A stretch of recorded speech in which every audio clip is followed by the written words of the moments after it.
Hey everybody, it's Lana from Lana Marie's Creations, and I am here today to show you how to make an elastic cord bracelet using the crimp bead method. Let's go over supplies so we can get started.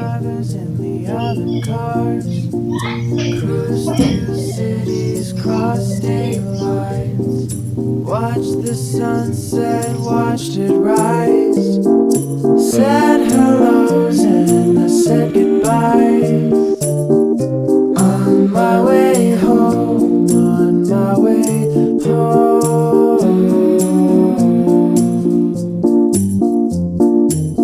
On my way home, I hit roadblocks, detours, ran out. And that is all that I have for you today. Thanks for watching. Once again, you can follow me on Instagram at Lana Marie's Creations.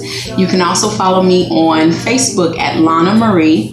And if you would like to place an order, you can contact me at lanamariescreations@gmail.com.